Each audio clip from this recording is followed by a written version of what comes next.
జై భవాని, నేను మీ సురేంద్ర అండి. అసలు భారతదేశంలో ఈ సిజేపి పార్టీ నిజంగా ఈరోజు వీళ్ళు భారతదేశాన్ని సర్వనాశనం చేయడానికి మాత్రమే వీళ్ళు ఒక పార్టీ అయితే పెట్టుకున్నారు. ఏంటంటే వీళ్ళ అజెండా ఏంటంటే హిందూ మతాన్ని కించపరచడం, భారతదేశంలో భారతీయ జనతా పార్టీని సర్వనాశనం చేయడం, కొలాప్స్ చేయడం, అంటే కుల మతాల మధ్య చిచ్చు పెట్టడమే వీళ్ళ మెయిన్ అజెండా అన్నమాట. అలానే కనిపిస్తుంది ఇక్కడ చూస్తుంటే. నిజంగా అండి, ఇప్పుడు నీట్ ప్రశ్నాపత్రం లీకేజ్ అయింది. ఆ ప్రశ్నాపత్రం లీకేజ్ అయింది, అది తప్పే. దానికి కేంద్ర ప్రభుత్వం ఏం చేసింది? ప్రశ్నపత్రం లీకేజ్ అయిన వాళ్ళందరి మీద వెయిట్ వేసింది, వాళ్ళని జైలుకి పంపించేసింది. దానిపై చర్యలు తీసుకొని మళ్ళీ నీట్ని ఎగ్జామ్ని మళ్ళీ కండక్ట్ చేసి రీసెంట్గా వాళ్ళకి మార్కులు వచ్చినాయి. అందరూ చాలా చాలా చాలా సంతోషంగా ఫీల్ అయ్యారు, అసలు చాలా మంచిగా ఫీల్ అవుతున్నారు. కాకపోతే ఈ సిజేపి పార్టీ నీట్ ఎగ్జామ్ లీక్ అయిందని గత 2 నెలల నుంచి ఏదో ఒక రకంగా భారతదేశాన్ని ఏదో ఒక రకంగా ఇబ్బందికి గురి చేయాలనేది వీళ్ళ అజెండా. నిజంగా వీళ్ళకి అంత ప్రేమానురాగాలు ఉంటే వీళ్ళు చేయాల్సిందేంటి? సరే, మీరు నిరాహార దీక్షలు చేస్తున్నారు, అది మంచిదే. నిరాహార దీక్షలు చేసేసి సరే, మీకు ఆ మంత్రి హయాంలో ప్రశ్నాపత్రం లీకేజ్ అయింది, అతను రాజీనామా చేయాలనేది తప్పులేదు. మీ అజెండాలో అదే మీకు కావాలనుకుంటే దాని గురించి మీరు చేయడం తప్పే లేదు. కాకపోతే మీరు ఏం చేస్తున్నారు? ఈరోజు నీట్ ఎగ్జామ్ పేపర్ లీకేజ్ అయింది, కానీ అక్కడికి ఎవరు రావాలి? విద్యార్థులు రావాలి, కానీ ఎవరు వస్తున్నారు? ఏం చేస్తున్నారు? పోనీ అది కూడా వదిలేయండి, ఎవరైనా రావచ్చు. ప్రశాంతంగా శాంతియుతంగా దాని గురించి చర్చించాలి, ప్రభుత్వంతో చర్చించాలి, అక్కడ పోలీసు వారికి సహకరించాలి. అదేమన్నా జరుగుతుందా? గత 4 రోజుల నుంచి చూస్తూనే ఉన్నాం. ఏం జరుగుతుంది? అక్కడ పోలీసులపై రాళ్ళు రుద్దుతున్నారు. పోలీసులు అక్కడ ఎందుకు? మీ సంరక్షించడానికి మీకోసం అక్కడ పోలీసులను పెట్టారు. మీరేం చేయాలా? మీకు బీజేపీ గవర్నమెంట్ అక్కడ స్టేట్ బీజేపీ గవర్నమెంట్ మీకు అన్నీ ప్రతిదీ ఇచ్చేసింది. అక్కడ మీరు దీక్ష చేసుకోవడానికి అనుమతి ఇచ్చేసేసింది. మీరు ఆ సరౌండింగ్స్లో ఏమైనా చేసుకోవచ్చు. మీరు ఏకంగా పార్లమెంట్ దగ్గరికి వెళ్ళి పార్లమెంట్ దగ్గరికి వెళ్ళి ఏమైనా చేయాలనే మీ అజెండా ఉంది అనుకుంటారు. ఇప్పటి వరకు ఎప్పుడు జరగదు. కాకపోతే ఈ సిజేపి పార్టీ వచ్చిన కాడి నుంచి వాళ్ళ అజెండా ఏంటంటే నరేంద్ర మోడీ గారిని ఏదో ఒకటి చేయాలి, హిందూ మతాన్ని కించపరచాలి, మతాల మీద చిచ్చు రగడ పెట్టాలనేది వీళ్ళ కోరిక. ఇప్పుడు మీకోసం వచ్చి అక్కడ దీక్షలు చేస్తున్నారు. ఇప్పుడు అక్కడ దీక్షలు చేసేవాళ్ళు, ఇప్పుడు ఆయన ఎవరు వాంగ్ చింగ్ అంట, ఆ పేరు కూడా అది ఒక చైనీస్ మనిషి. ఎక్కడి నుంచి వచ్చాడు? ఒక చైనా మనిషి అని అంటున్నారు. సరే, అతను ఇండియానే కావచ్చు, భారతదేశమే కావచ్చు. మరి లడక్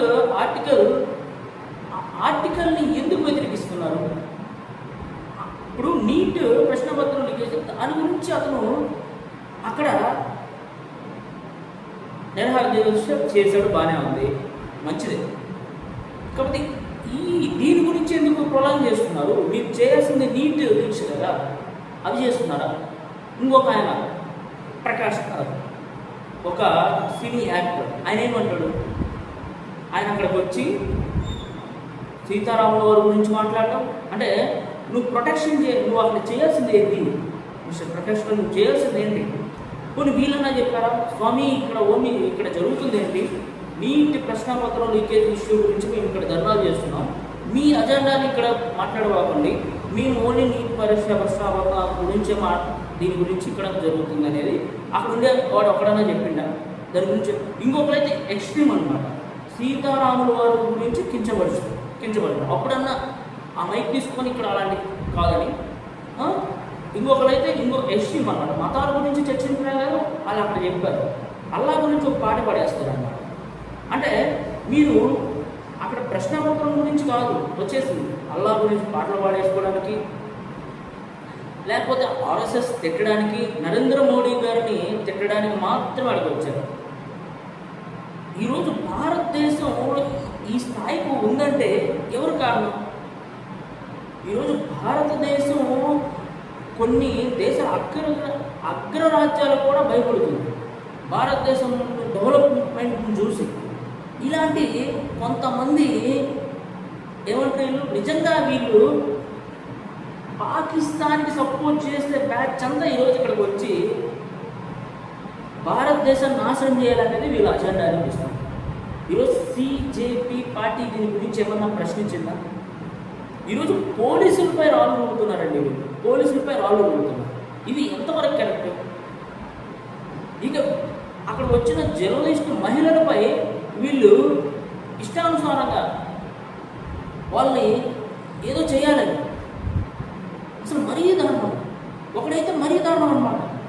నేపాల్ తరహాలో భారతదేశంలో కూడా అలానే చేస్తామని ఒక మీడియా ముందు మాట్లాడతారు. ఒక ఆమె అయితే కనీసం నీట్కి ఫుల్ ఫామ్ తెలియదు, సిడిఎస్కి ఫుల్ ఫామ్ తెలియదు, ఐఏఎస్కి ఫుల్ ఫామ్ తెలియదు, యూజీఎస్కి ఫుల్ ఫామ్ తెలియదు. వీళ్ళు అక్కడికి వచ్చి ప్రొడక్ట్ చేస్తున్నారంట, నీట్కి ప్రొడక్ట్ చేస్తున్నారు. అసలు ఎలా నమ్మాలి? కనీసం 16 సంవత్సరాల దాటిన వాళ్ళు ఆడికి వచ్చి హిందువుల్ని ముస్లింలు గొప్ప వాళ్ళని చెప్పుకోండి, తప్పలేదు. ముస్లిం సోదరులు ఇక్కడ ఎవరు కాదాను. అలాగని హిందూ ధర్మాన్ని కించపరచడం దేనికి? సనాతన ధర్మాన్ని మీరు కించపరచాల్సిన అవసరం మీకేముంది? అక్కడ ఆ సిజేపీ పార్టీ హిందూ ధర్మాన్ని కించపరచండి అని చెప్పారా మీకు? అలా చెప్పుంటే ఆ మాట చెప్పండి. అంటే మనుషులు ఎటుపోతున్నారో అర్థం చేసుకోవాలి. మీరు శాంతియుతంగా ర్యాలీ చేసుకుంటామంటే అన్ని పర్మిషన్లు అక్కడ గవర్నమెంట్ మీకు సానుకూలంగా ఇచ్చేసింది. కానీ నేను ఈరోజు ఏం చేస్తున్నాను? మీకు ఇచ్చిన పర్మిషన్ పరిధిని దాటేసి పార్లమెంట్లో ముట్టడించాలని వెళ్తున్నారు. 118 మంది పోలీసులకు గాయాలు పాలు చేశారు. మీరు శాంతియుత ర్యాలీ అంటే అదేనా? అంటే పోలీసుల్ని మీరు ఇష్టం వచ్చినట్టు కొట్టేయడమేనా? కొంతమంది ఆడవాళ్ళు అయితే మాకు ఇవి చినిగిని చింపేశారంట. అసలు ఎవరు చింపుతారు మిమ్మల్ని? మీరు అక్కడ ప్రొటెక్షన్ చేసేటప్పుడు మీరు జాగ్రత్తగా మీరు సైలెంట్, మీరు దూరంగా ఉండి మీరు చేసుకోవాలి. ఇప్పుడు అంతంత మగవాళ్ళలో ఇప్పుడు అంతంత సిజేపీ కార్యకర్తలే అనుకుందామా, ఇప్పుడు చేసింది సిజేపీ కార్యకర్తల తోపులాంటిలో ఎవరికి ఏదైనా చినవచ్చు. దాన్ని తీసుకొని వచ్చి పోలీసులపై రుద్దుతున్నారు. అంటే ఎటుపోతుందో చూడండి. అంటే దీన్ని ఇంకొక లెవెల్లో తీసుకుని వెళ్ళి వీళ్ళు ఏం చేద్దాం అనుకుంటున్నారు? అసలు ఈ ఇష్యూలో సంబంధం లేని ఆర్ఎస్ఎస్ని కూడా తీసుకురావడం అనేది ఏంటి? అసలు ఆర్ఎస్ఎస్కి ఆ నీట్ ఎగ్జామ్కి ఏమన్నా సంబంధం ఉందా? అసలు పోనీ సీతారాముల వారికి ఏమన్నా నీట్ ఎగ్జామ్కి సంబంధం ఉందా?